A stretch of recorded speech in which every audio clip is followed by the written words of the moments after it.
But just introduce yourself, a little background. Who are you and what you do? Okay, not a problem. So, yes, my name is Paul Njoku. I am a certified public accountant, CPA for short.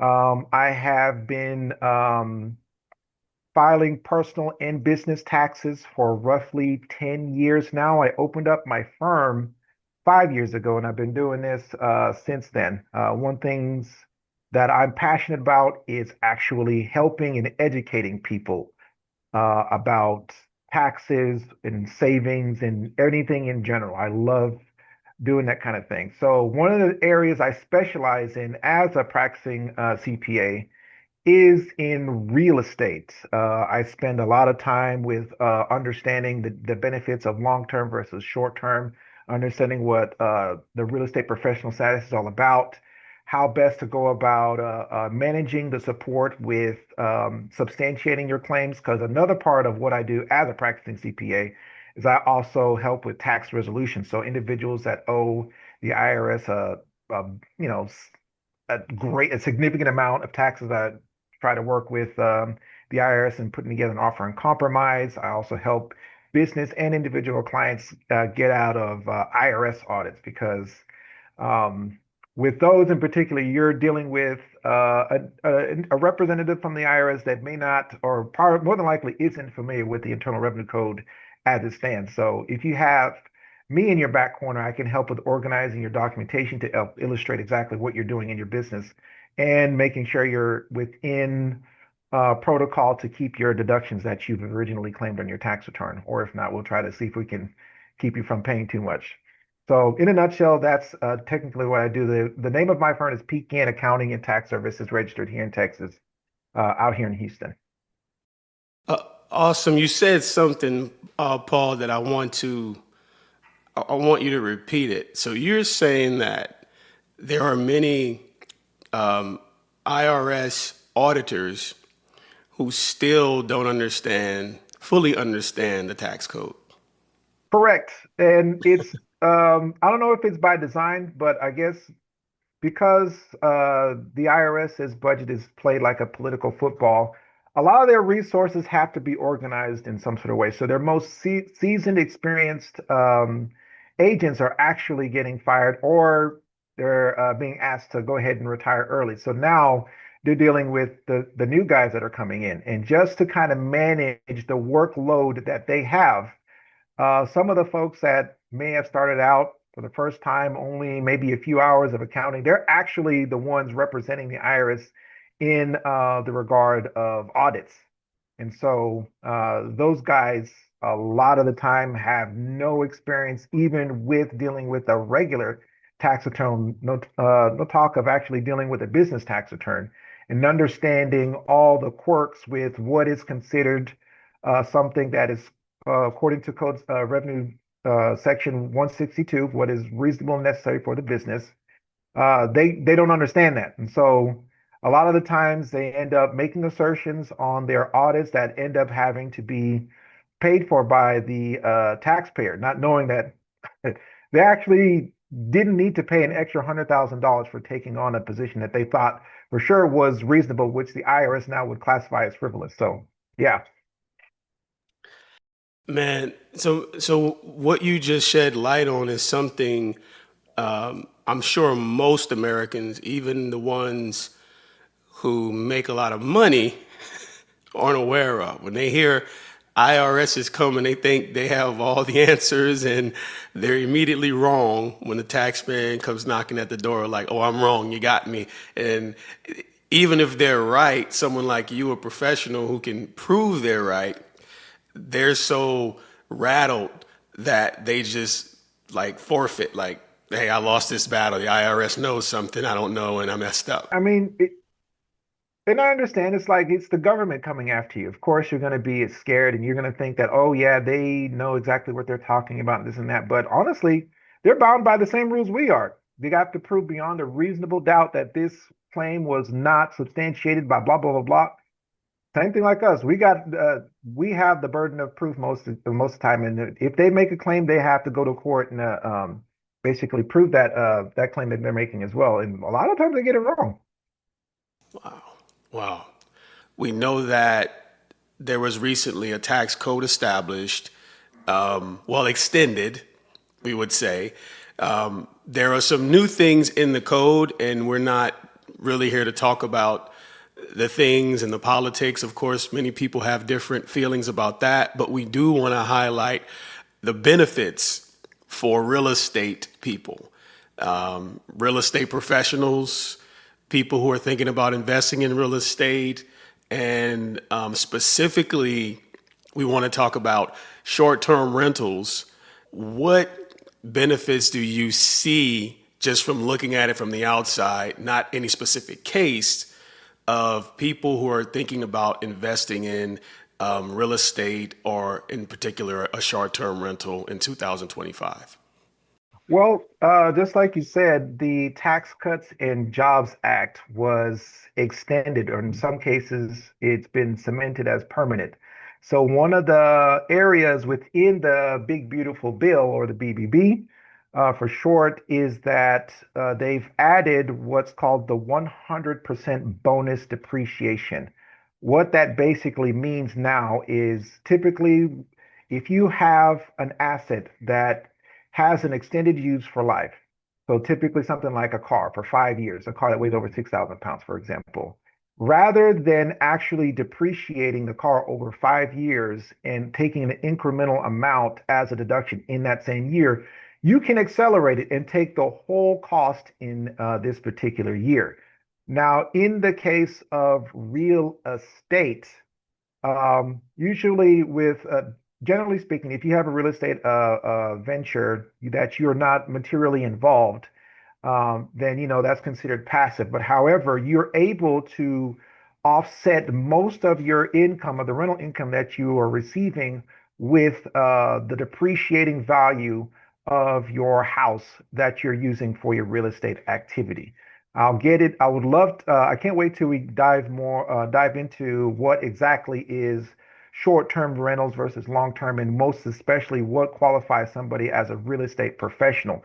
But I will say this, if you're classified as having a property that is considered short-term, or if you're a real estate professional, typically rental activities are passive in nature. So you're only subject to having at least $25,000 of the losses offsetting your ordinary income. I'll explain the two later on down the road.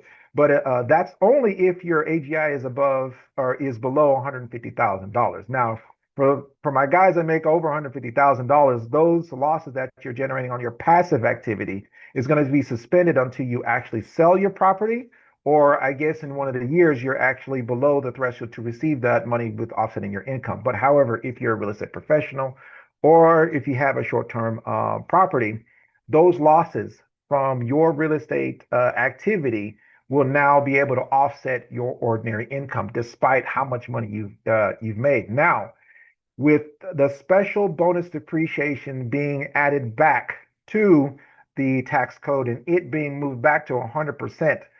Now, the principal aspect of your house, you can't necessarily accelerate that, but the additions that you add onto it, that for sure can be accelerated. So just imagine if you added $150,000 in upgrades, you can take that as a depreciation in the same tax year and virtually wipe out a great significant amount of your ordinary income, significantly reducing your tax exposure, saving you a bunch of money. In saying that this is available and it's not the number one talked about thing from a tax planning standpoint. Wow. All right. I know we got to jump in. You and I will talk about this for 2 hours because we have the same mind frame behind it. Okay. So, like, why does it matter for someone with high W-2 income that's paying taxes to take advantage of this? Like, isn't taxes just a part of life? Like, don't rich people just pay all their taxes and don't find deductions? No. So one of the biggest issues about receiving a W-2, 100% of the income earned on that W-2 is subject to taxation. And with the current code as it is now, there is absolutely nothing that you can use or take as a deduction with offsetting your income. Even a lot of the adjustments that were once available before, you can't necessarily take them as an adjustment now. Like for example, the moving deduction, if you move 50 miles away from your house, you could have been able to deduct it, but now you have to be active military. And on the Schedule A for itemized deductions, a lot of those, except for one in particular, I'll talk about it later. A lot of those available deductions or expenses there have been removed, so it's a lot harder to itemize your deduction as it was before. So with the W-2 income, there's not a lot you can do with reducing your exposure. And if you're looking at your box 3, 5, and 7, I don't know how I remember this, but box 3, 5, and 7, those are all the taxes that you are giving to Uncle Sam. And for those that are trying to build generational wealth, every dollar you earn needs to be able to give you a return. And unfortunately, a lot of the dollars that you're paying to Uncle Sam is not giving you a direct return. I know the indirect one because they're paying for roads, police officers, and blah, blah, blah, blah. But honestly, is it really benefiting you? It's really not.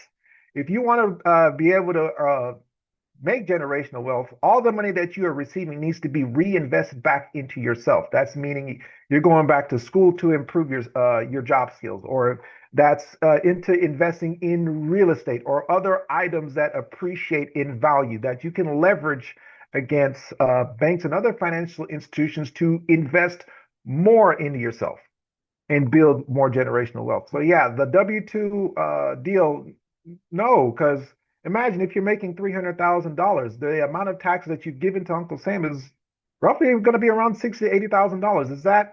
That doesn't seem to make sense to me. I'm not paying $80,000 to the government and feeling happy about myself. I'd much rather go on a trip or buy a real estate item or get myself a nice car that I'm actually able to use to benefit me.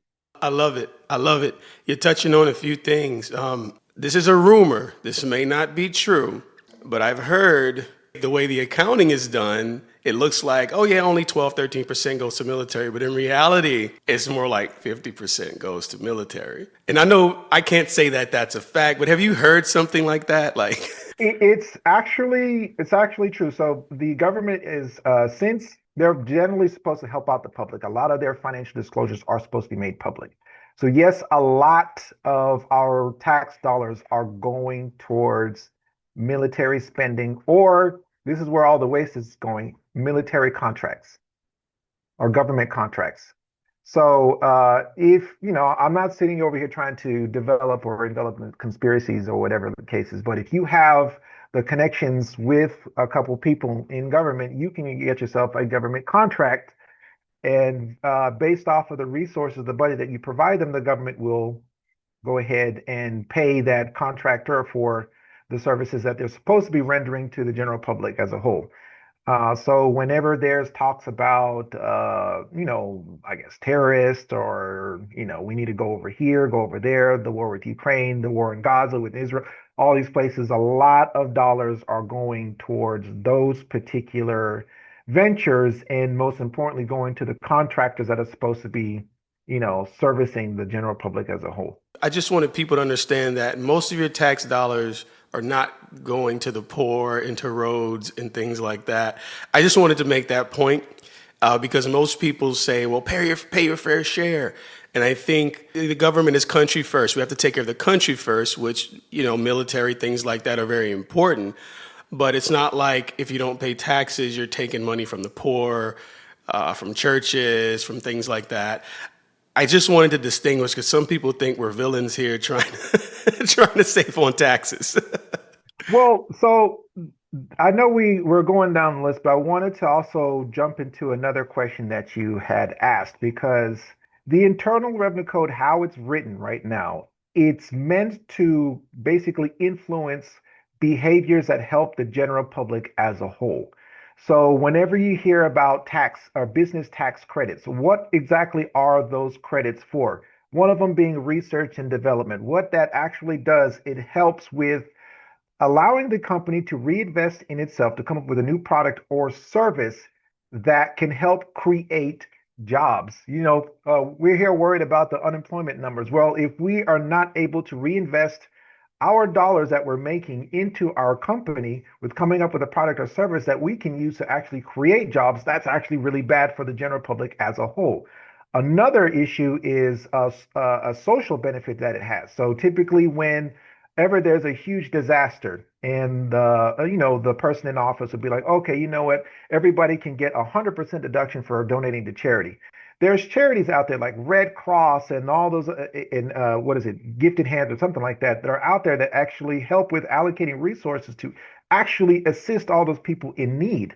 So celebrities or other folks that have a lot of money can actually donate to these charities and receive a deduction. And what does that actually do? It actually helps the general public during a time of need.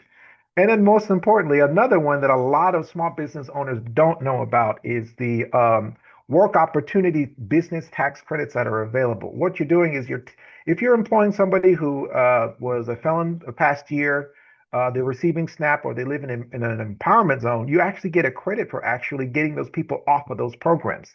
So these actually, so the with the Internal Revenue Code is designed to actually help with assisting the general public as a whole. They're there for everyone to benefit from. So if you're not paying taxes because you're taking advantage of all of these particular provisions that are available for you, that's actually really good because you're helping the general public in one way or another.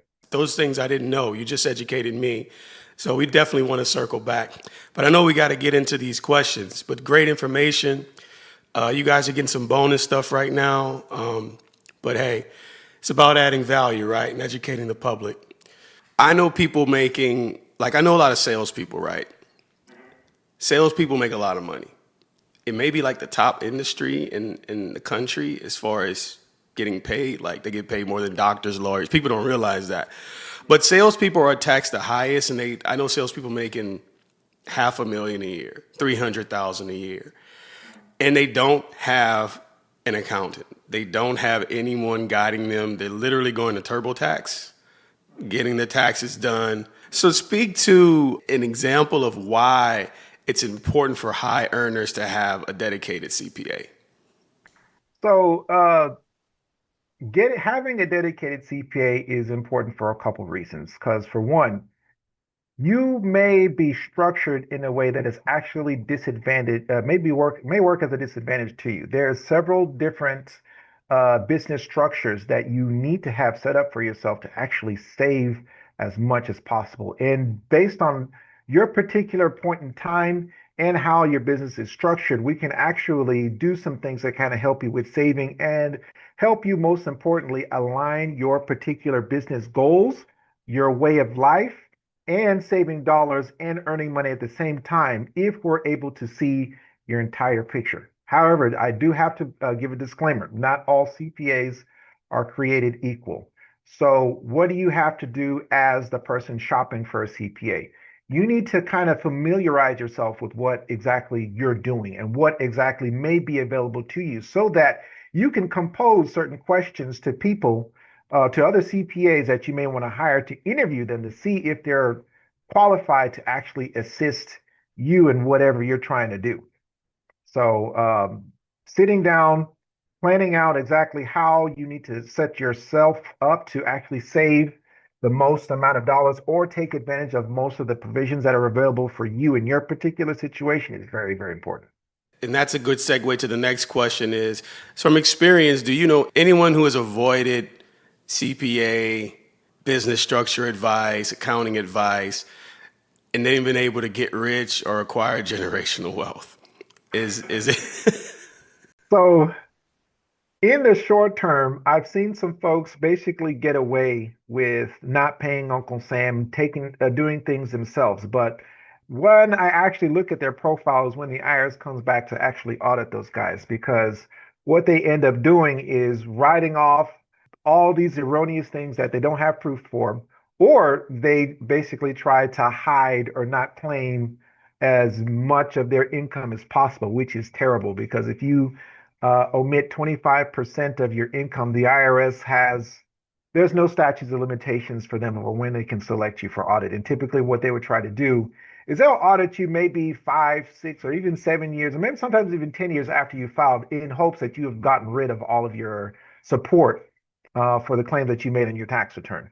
Sitting down and planning exactly how you have to organize your financial profile to safeguard your assets by incorporating trusts, understanding what type of trusts you could use to prevent yourself from dealing with probate, utilizing life insurance program to share the certain risks of your business, and also regular insurance for certain aspects of your business, and overall making sure that you are able to maximize on all the dollars that you are earning to be reinvested back into the business one way or another so you can grow is very, very important. And it's really difficult doing that on your own. It's very difficult doing that on your own. And without a strategy, I don't know how that's even possible. You're speaking to the choir. I've been audited and it's not fun. And like you said, they can just take the random years that they know it's going to be difficult for you to prove. And it's funny, quick story. I had all of my things that I needed during the year and the following year and the following year. But when they decided to audit me, I had misplaced those things. And they gave me a window and they said, well, we need them by this time. I didn't meet the window and they said, you owe the taxes. So, man, great advice because I'm living proof that if you want to prevent yourself from the scary boogeyman IRS, the best way to do it is to have a CPA. A good one that knows what they're doing. Very important because not all CPAs are created equal. And we'll touch on that as well. What exactly is real estate depreciation from someone who knows nothing about it? How would you explain it to, I don't know, someone new that walked into your firm and said, hey, I own property. I heard I could save taxes. Then what's this depreciation thing people talk about? So depreciation, what it is basically is the principal amount or basically the overall cost that you had spent to acquire the property wrapped up into one. And what you're doing is recognizing the incremental use or the wear and tear of that property over a specific time. So when it comes to real estate, and depending on how the real estate is managed, if it's a residential property, you can depreciate your real estate over 27.5 years, 27 and a half years. And so, for example, let's say you're buying a house for $300,000 or whatever, rather than being able to take $300,000 as a deduction in the same year, which would be incorrect because you're going to be able to use that house for a long period of time. You just recognize $300,000 divided by the 27.5 as an incremental expense amount on your tax return for that particular year. And so that expense is now a line item that you can use with offsetting your rental income along with various others. But real estate, just focusing on that particular question in particular, it's the principal cost amount that you have basically spent to acquire the property that is recognized over a long period of time because that is the period of time that asset is supposed to be benefiting you in your business. Thank you for that, Paul. And what is this? I'm not going to say new thing because it's been around forever, but it's just something that I guess now it's a lot easier to take advantage of. What is bonus depreciation? All right, so special bonus depreciation, what that is, it's one of several provisions that are available for taxpayers to actually take or accelerate the amount of depreciation certain assets, certain tangible or intangible assets have in the same tax year. For example, if you have a house and you did a repair that was classified as improving or extending the useful life of that particular of your house, for example, rather than taking that expense amount over a long stretch of time, you can accelerate it and recognize it in the same tax year. If the overall cost was $30,000 that you would recognize over the useful life of the house, you can take that $30,000 expense line item on your tax return for that particular year, which would generate a huge amount of expenses that can be offset against your rental income, therefore creating a loss. And depending on how your real estate venture is categorized, those losses will either be suspended to offset future gains or future profits, or if you're going to sell your house those losses will now offset the overall gain that you would have earned on the house. Or those losses can now be used to offset your ordinary income, creating huge tax savings for yourself. Man, this is such a benefit, guys. I can't say enough how more people should be at least aware of this. Everyone doesn't want to get rich. I get it. Everyone doesn't want to save tens of thousands of dollars on their tax liability. But from a W 2 standpoint, right? You talked a little bit about active income versus passive income at the beginning of the call. Scenario, right? I'm a sales guy. I made 80K, but commission I made 120. My W-2 says I made $200,000 this year. That's not from real estate, that's from active income. And let's say my spouse can be classified as a real estate professional. He or she's a realtor, they do a lot of real estate activity, and they meet the criteria. What is the benefit of that? They have that real estate professional status. Just so that people understand what real estate professional status actually is it actually means. You don't necessarily have to have a real estate license. You just have to be able to prove that a significant amount of your time is spent on managing your real estate activity. Okay. So if you're able to do that, so for your spouse, because this is a beautiful scenario.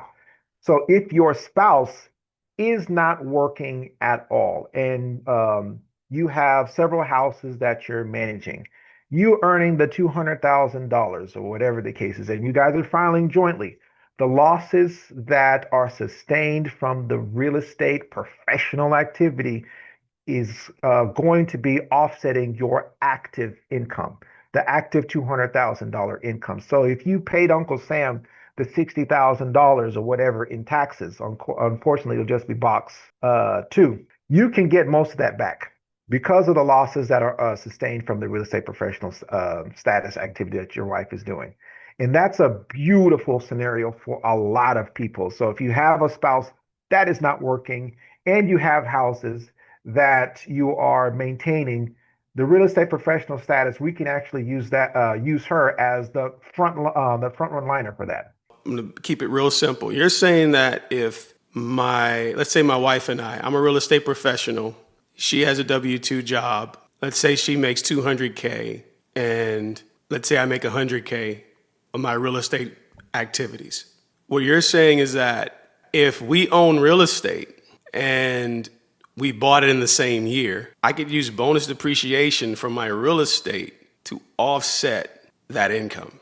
Yeah, so just to kind of define that a little bit better. So on your 1040, your tax return, there's a section where you're claiming gross income, however derived. The very first line is W-2 income. And then towards the bottom, like line 10, is income earned from your business or whatever, or in this case, the real estate activity. Okay. So if my W-2, you're 1000% correct. It was reported to the income to the IRS. They know for sure I made $200,000. However, on my business side, even though I made $100,000 profit, I am subject to actually taking advantage of Internal Revenue Code Section 162. Anything that's ordinary and necessary for my business, my trader business, I can go ahead and write off. So based off of all of my deductions, maintaining the house, driving to the house, having to go look for tenants, having to pay utilities, the bonus depreciation, all of that will now will go ahead and offset the $100,000 that you've earned from the real estate activity.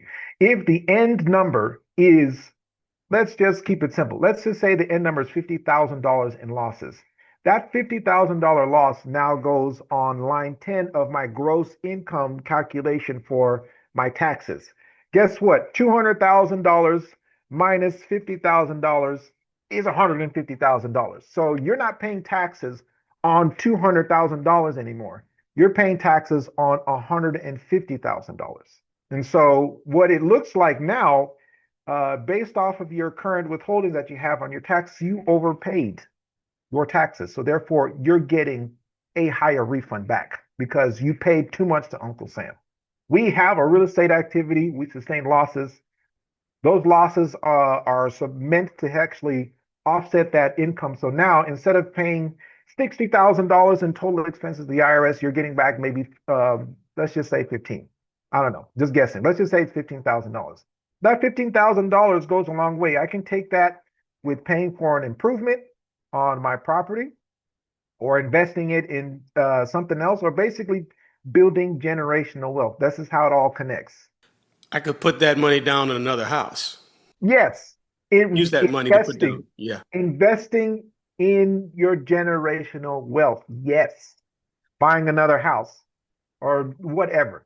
And Paul, just for the families who have kids, does this, do I still get my tax credits for my children and everything, including this?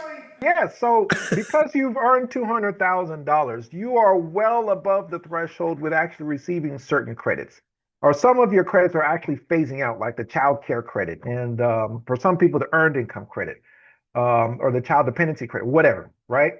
So $200,000 would have put me out of that threshold. Because of that $50,000 loss, I get put back into that threshold. So therefore, my credits are extended. And then we could talk about this later, I know, but you do have a real estate, you do have a business that you're managing over here. And if your kids are able to walk and at least talk, you can actually pay your kids, creating additional losses.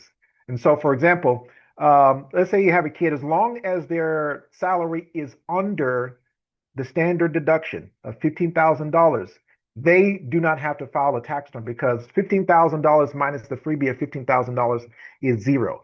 Zero, you can't necessarily tax anything on that. So therefore, you just created losses for yourself that you can now use to further offset your W-2 income and bring yourself to more tax savings. So kids are actually really good for you. So they take your money, but they also save you money too. Yeah, exactly. This is Okay. kind of how you align yourself with your business. So if you're actually paying your kid, you can actually have your kid pay for the things that they need. But sorry, going too far. What you just pointed out from a numerical standpoint, so I just pulled it up. The average salary or yearly wage in America is around $40,000. I think it's like 39,000 something. So if someone has enough real estate, they could literally get a salary back in a tax refund, is what you're saying. I just want to be clear. Yeah, it's definitely possible. If paying your salary to you is considered a necessary expense for your business, in most cases it is, then yes. So for example, let's say your child is able to drive and they need to run to the store to go get an air filter. You need to compensate him for his time, right? And I need that air filter to keep my house, the air quality in my house clean. So therefore, yeah, it's an ordinary and necessary expense. Section 162, I'm writing it off.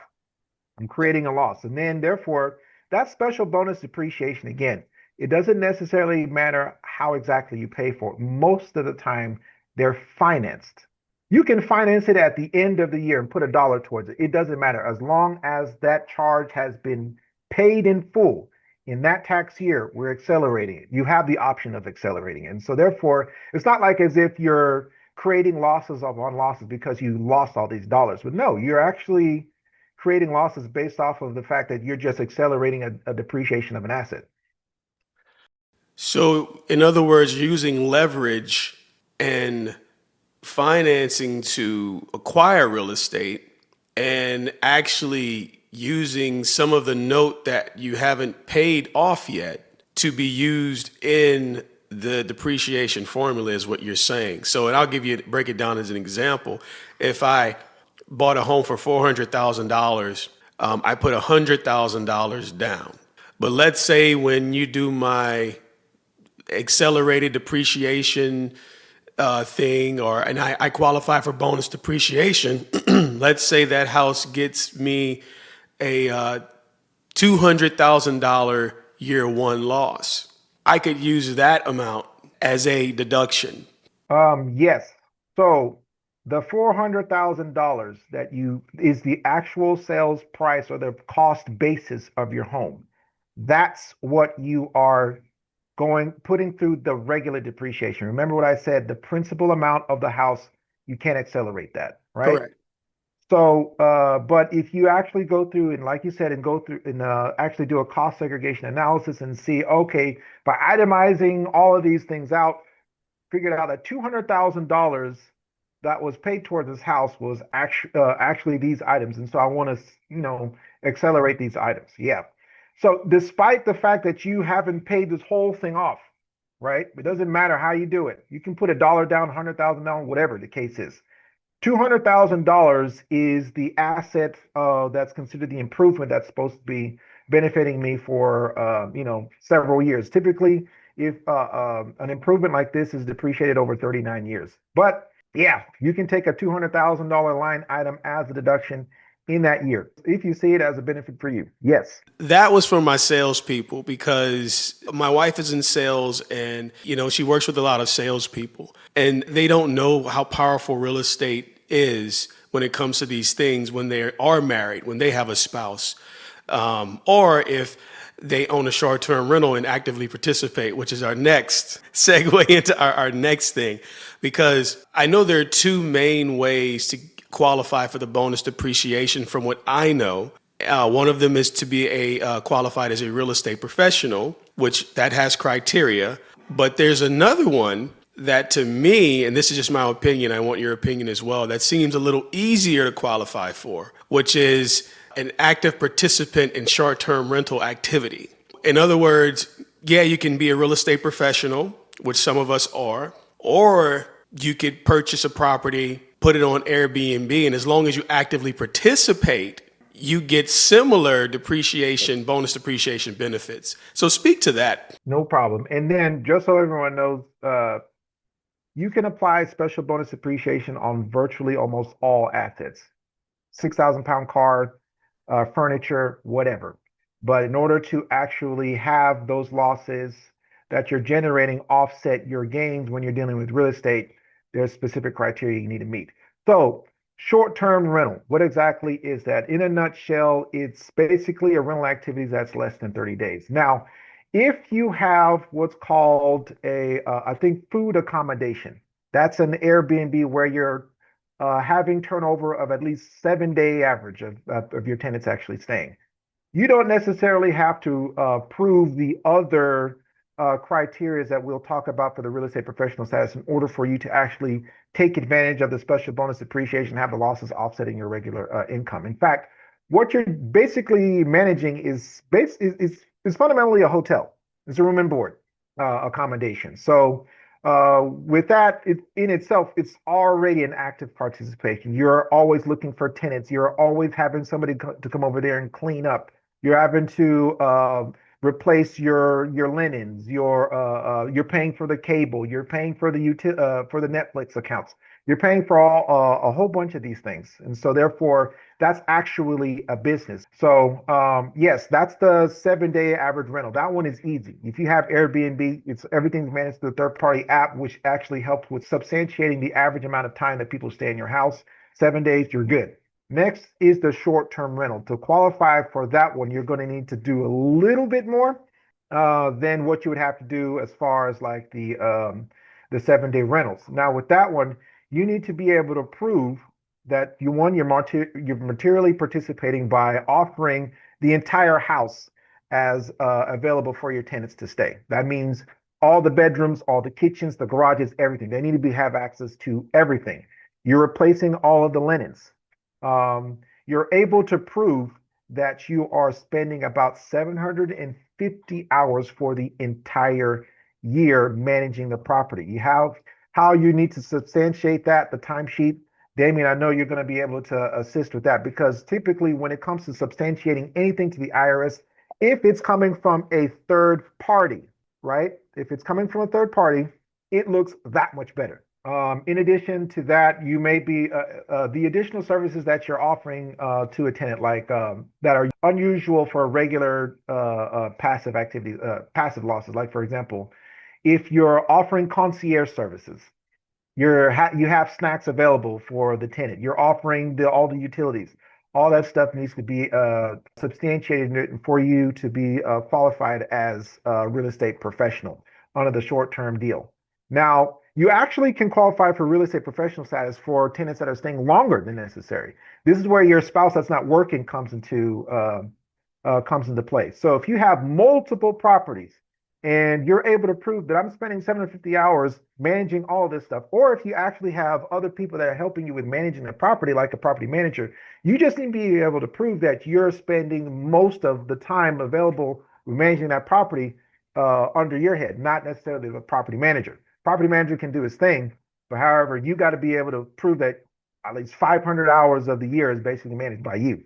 So as long as you have that, you actually can take advantage of the real estate professional status as opposed to the 7-day rental. This is like for us. This change, even though it's been in play for a few years, a lot of people weren't aware of it. And what we did as a company, we manage Airbnbs, manage traditional rentals. What we did was we said, okay, in order for them to qualify for the hours, that was always the issue, right? If they get Mm-hmm. audited. So what we said was maybe we have an agreement that we act as a consultant Mm-hmm. and we can provide help when needed. We just can't go over the hours because, of course, no other entity can have more hours than the active participant. That's the big caveat. Mm-hmm. So what we did was we developed a system where we can actually track your hours for you and also help you manage the guests, but just not go over your hours. Make sure that you actively participate more hours than us Mm-hmm. before the end of the year. So it's very interesting. You just said what you said because there are some people who may not be able to qualify for the real estate professional status because they may have a full-time job that may be demanding, but to qualify for that active short-term rental participant, it may be a little easier Mm-hmm. because some of the things you have to prove are a little bit more lenient because I know that, we've been doing it for 5 years in Houston specifically, Mm-hmm. and we know all of the activities that you would need to do to operate a short-term rental. So what it does is I'm saying, well, as an active real estate professional, there are different things, and I understand, but it's easier to operate a short-term rental or to prove that than to prove the active real estate profession, especially if you're working a 40-hour week. Right. I would think the IRS would raise some eyebrows to that and say, how are you able to be a real estate professional and have a 40-hour a week job? Exactly. I mean, yeah, you hit the nail on the head with that because when they're evaluating cases, usually they pick a client or somebody and they say, "Oh, this person made $200,000 on a W-2. And he's trying to claim real estate." I think we have a case where we can steal some more money from this guy. Let me go ahead and see if he can substantiate himself. And so they'll go down that road. But if you do have a wife or a spouse, excuse me, let me not say that, spouse, husband or wife or partner that is not working at all, the chances of me thinking that I have a case against you is very, very slim because it's like, what else is that person not doing if not managing the real estate? I may not try to go down that road with you. Find the right partner, get married. Someone could become a millionaire in 5 years if they did this right. And keep their money.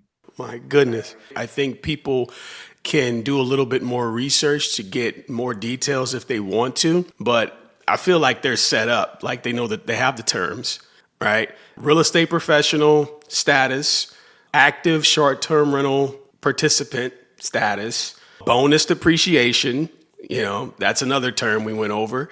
Another thing we didn't go over, but is how to get the bonus depreciation from doing a cost segregation study. But just talk about like why is it needed for someone to prove that they get these deductions at the end of the year. Yeah, so when it comes to purchasing a house, right, you want to try to purchase it at a reasonable amount. As you want to save as much as you can because you know that with older houses, for example, you're going to need to invest in that particular property to beef up, the kitchen, make sure the roof is fixed up, fix the landscaping, just improve the property overall, right?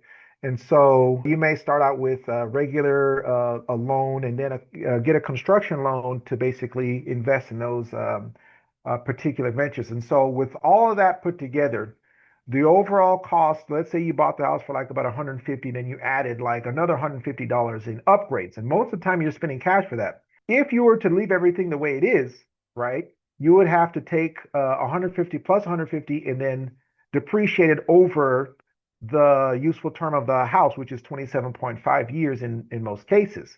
Now, if you were to do what's called a cost segregation, where you're able to itemize and list out all of the significant improvements that you added to your house, now what you're doing is you're identifying exactly what all the incremental activities that you spent your money on to basically get the house ready for its intended use. That identified lists of expenses can now all be accelerated and taken in the same year. And if you're in the real estate game, I remember actually doing my own not too long ago. I spent about a good 30, $40,000 worth of stuff, or worth of dollars to basically improve my house. And I had to turn around and pay Uncle Sam tax dollars on the money that I spent on that stuff because I couldn't get basically offset all of those expenses in a way that would give me any kind of significant tax savings that made it worthwhile. That cost segregation being added to the whole accelerated special bonus depreciation can now help with offsetting your regular income so you wouldn't have to pay so much dollars to Uncle Sam. What do those studies cost around on average? I personally do not know, but I think they could range between I'm going to say about 25 to $7,500, if that. I'm not sure. I'm probably overshooting it.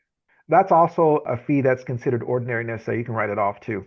But that right there, that report right there is you're substantiating evidence that will protect you from any questions or charges from anyone else, the IRS or whatever, because it's done, one, by a third party, two, it's evidenced by pictures, receipts, and other claims in there that basically help with illustrating exactly what you did.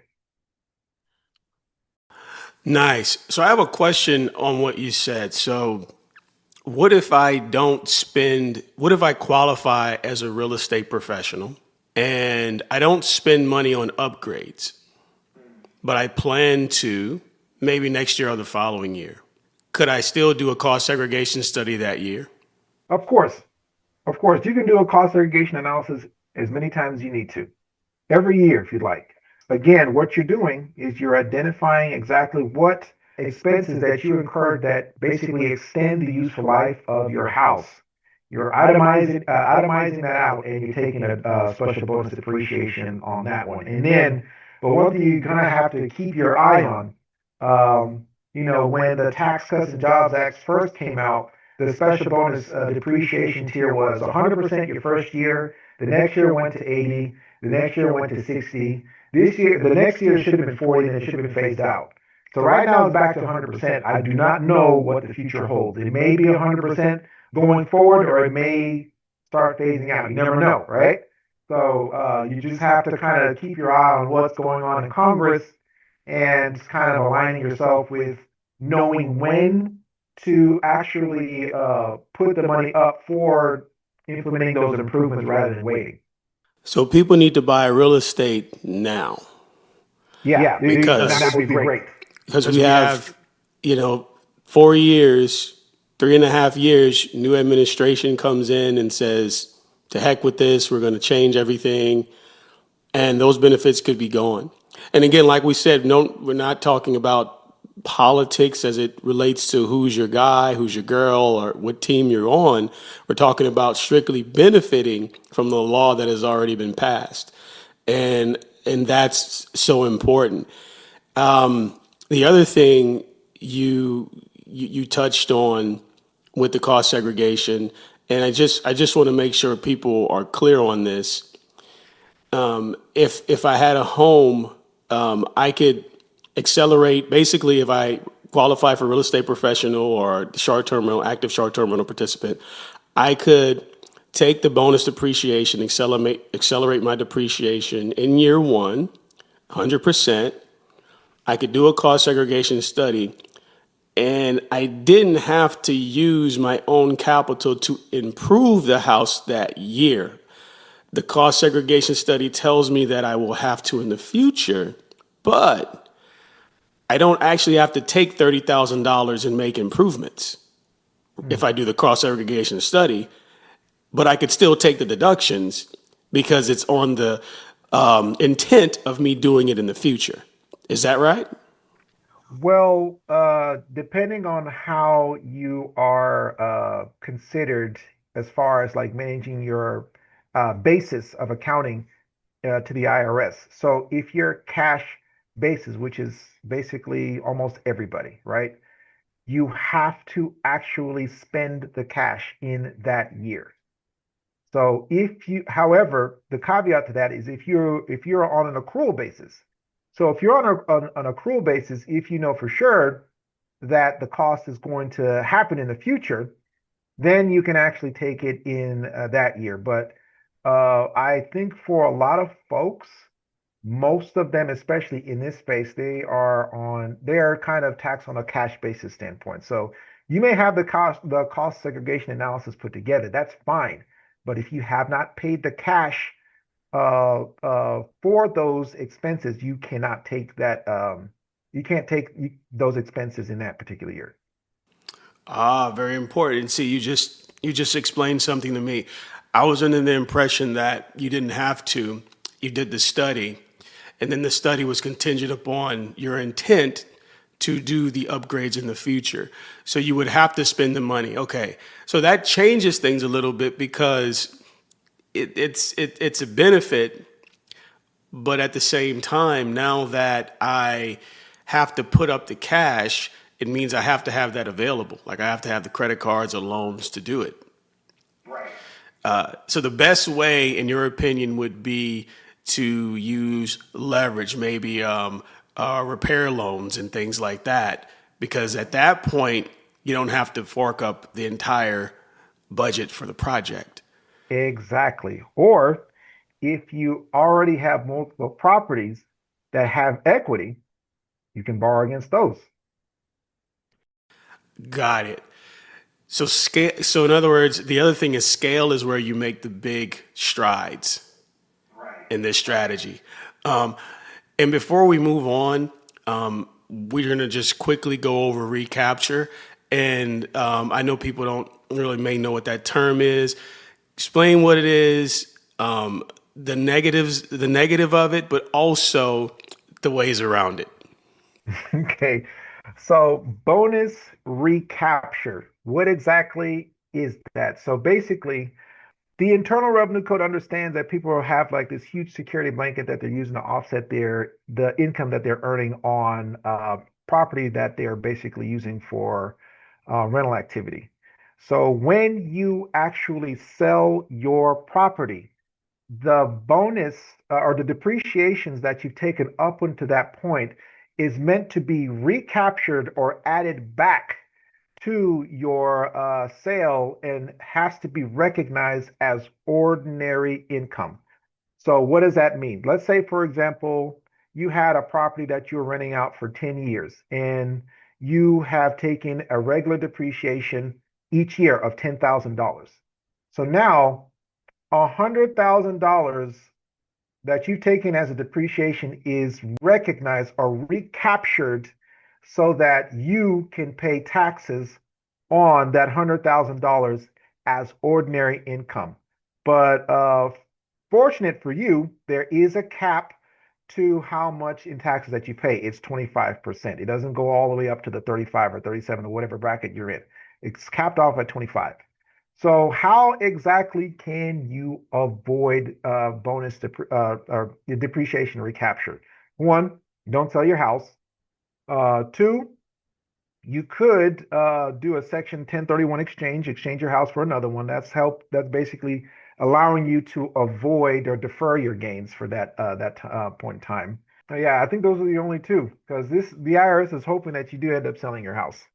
So, but another thing that you guys have to understand as well, it's all depreciation that you do take. So if you decide to accelerate some of the depreciating items on your house or whatever, that's also added back into the recapture amount of depreciation that you got to add back as ordinary income when you do actually sell your home. Unless there's a huge economic benefit, I'm not selling my house. I'm using that as leverage against financial institutions to actually get loans to actually help with reinvesting back into my financial profile. So, I mean, if you're looking at how all the big guys are doing it, they're not spending a dime of their money. They're leveraging anything and everything that has appreciating value in order to get more things that help with developing their financial profile. So that's kind of what depreciation recapture is in a nutshell.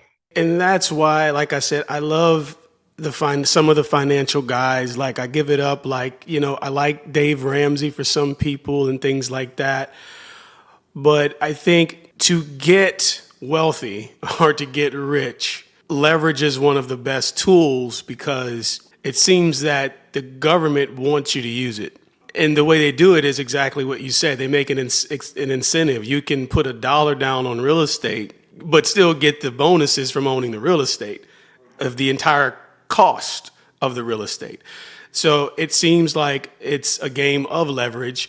And I would say, I would piggyback on what you're saying. If you could build a portfolio big enough to where it appreciates, goes up in value, and I'm talking about a real estate portfolio, goes up in value, and you could leverage it perpetually because we know even if there's a crash, it's going to adjust, just like stocks, right? There's a crash and then it happens again. When it goes up, again, you just have more leverage available because now you get to use the appreciation. And with appreciation in real estate, there's always a tax loophole to not pay taxes on that appreciation. And you gave a very specific one, which is a 1031 exchange. And we're not going to get into that on this particular call, but that is a sure way to avoid taxes. And it was one of the first things I learned. A real estate guy, he said, you don't just avoid taxes on your real estate, you avoid them perpetually. And I said, what do you mean? He said, well, right now, as the law stands, I could 1031 forever as long as I have a like property and never really pay on the sale. And then I just offset my rental income by other means. So anyway, for you guys who are thinking about the recapture and, oh yeah, if I sell my house, I'm going to have to pay all these taxes. There's a 1031 exchange. And then there's the smartest thing, like Paul just pointed out. It doesn't make sense to sell unless you're going to 1031 exchange. And you just want to leverage that house as it grows in value to buy more real estate. Right. Oh, and there's also some techniques that you can do to actually reduce the amount of depreciation that's recaptured. With every particular industry or sector within the revenue code for the businesses, there's always this thing called safe harbor. The one that most taxpayers qualify for is a small business safe harbor. You can basically claim up to $10,000 of expenses as a small business safe harbor expense. So some of the, I guess, improvements that you're doing on your house, you don't have to have all of that recognized in the accelerated special bonus or section 179. Take $10,000 of that and recognize that under the small business provision.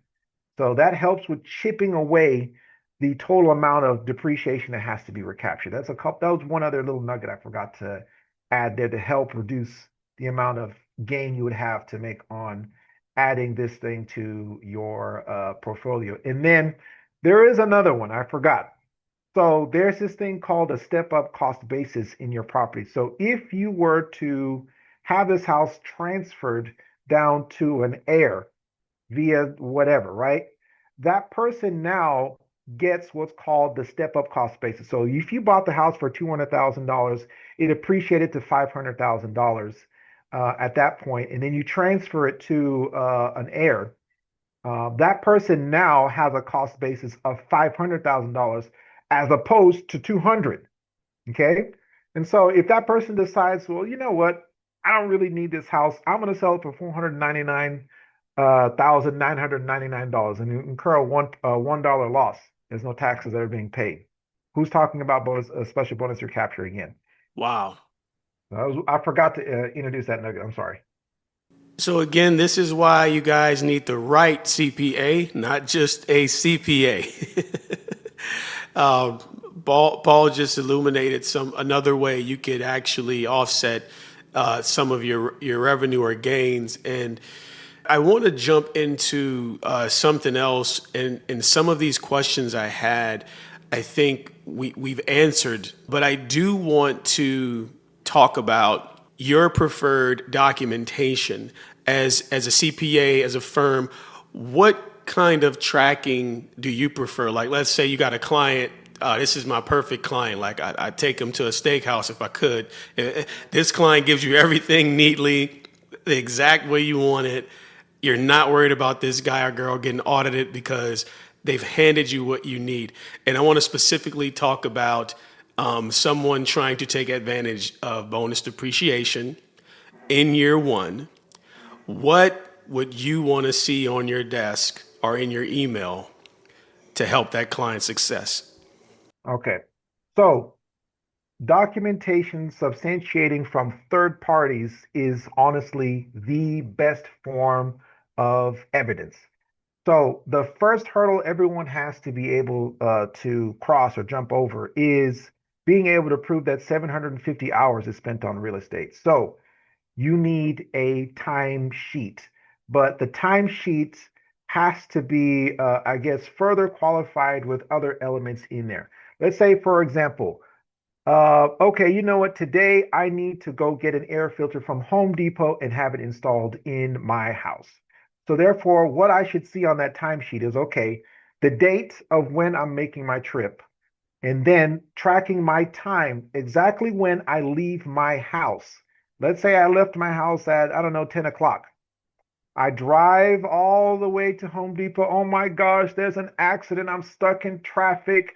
Something happened. I don't know. I don't care. And then I finally get to Home Depot, but now I'm asking questions about what is the best air filter that's available. Why this one doesn't work? Why that one doesn't? I don't know. It took me 2 or 3 hours at Home Depot.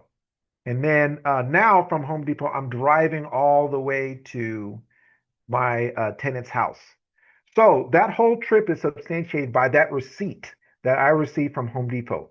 See, the whole purpose of the trip is, well, sorry, I forgot. So time, where am I going? Why am I going there? And when did I get back? Okay. So you're illustrating the date, the time, and the purpose. They need to see that. And then the substantiating proof is that receipt from Home Depot, basically illustrating a story that's beyond any reasonable doubt that I actually did go to Home Depot to get this receipt. And so that whole amount of time from the time that you started to the time that you actually returned home is going to be the 5 hours that you're going to be adding towards the 750 hours. I hope everyone heard that because this is where everyone gets in the pickle with Big Brother government.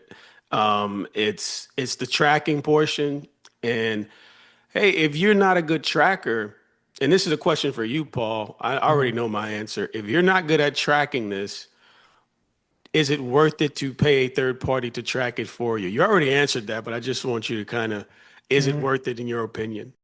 1000%. And I say this again, usually when you provide supporting evidence to the IRS, if it's coming from some other entity other than you, it looks 1,000 times better.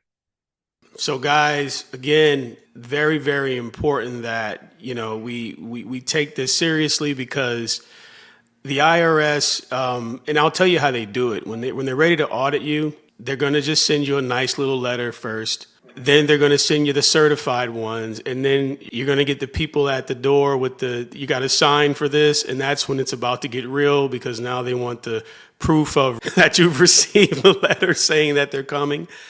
And even if you're not afraid of the IRS, your spouse may be, someone else, and it's just a lot of stress. And what I tell you, when I went through it, it was stress on stress because I knew maybe 10% of what I know now.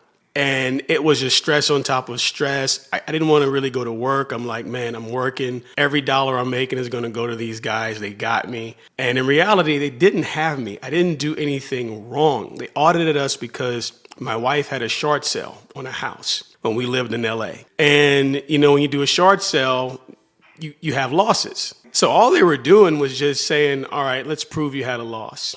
And just so happened, I just started my real estate journey around that time. And, they saw, oh, he's a real estate guy. He got some losses in this year for real estate. And they went through it, and I just didn't keep good records of the receipts. So I paid $2,000 to get my license and to do everything in that year. Couldn't take that deduction anymore. I had about $10,000 in travel costs and then seminars. And I was really, because I got mentorship, couldn't take that. So when they hit me, they not only hit me with the money I owed, but as Paul will tell you, the penalties. Because it's not always the money you owe the IRS. It's when they tack on the penalties that really kills you. So I just wanted to, that was my long-winded way of saying, pay someone to audit you. It's beyond worth it. Why is it smarter to plan this now instead of waiting for next year to implement this strategy? Well, so for one, if you understand how uh, the support works, you can actually add more expenses or deductions that you can take advantage of. So, for example, like you mentioned, you're also a consultant that actually does seminars. And there are some situations where you actually go out to have lunch with potential clients or members of your team, aka your spouse, who should be a member of your team, because he is anyway, right? If you understood exactly what type of evidence that you need to help substantiating certain things, you could actually be taking extra deductions going out to eat with your wife if you knew that you guys were basically planning for the future. Let's say your property is in a whole nother state. If you fly to your state, to that state, and just go visit the property just once, that whole trip is deductible. Or if you're now being able to actually broadcast or show some of your clips of you speaking in public on social media. Oh my goodness, the clothes that you're wearing, the haircut that you have to maintain so that you would look presentable on that video. Those are deductible now. So if you sat down and strategized and understood the processes in that or available for you, you can actually deduct a whole lot more expenses that actually align more with what you're actually trying to do. I know I try my best not to get too far ahead into the weeds, but sometimes you don't necessarily have to keep all of your receipts. Like if you organize your accounting in a way where you have one particular bank profile that has one checking account for each property, and you help and basically segregate your costs per those accounts, you're not having to fish for these receipts. You can just pull out your bank statements and say, see, these are all the bank statements that I used to account for all the claims that I took on my tax return.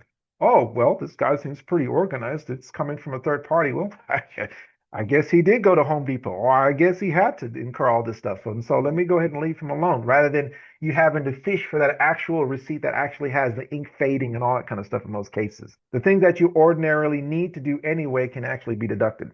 So guys, don't wait.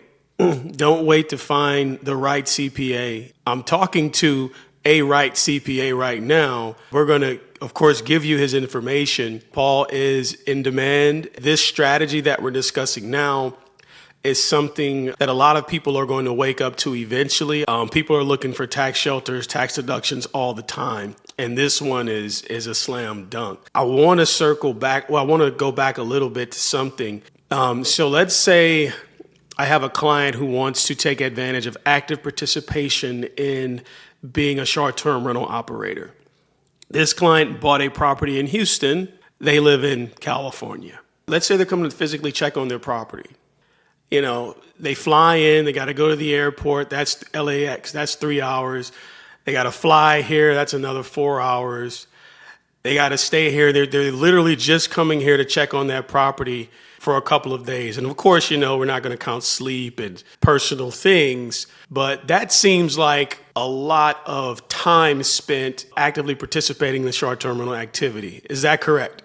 That is 1000% correct. How else are you going to get there if not take the time, unless you teleport, but we don't have that technology available yet. So, yeah, you flying all the way or commuting all the way from LA to Houston is all can be allocated or determined for the amount of time allocated for that property for that particular session right there.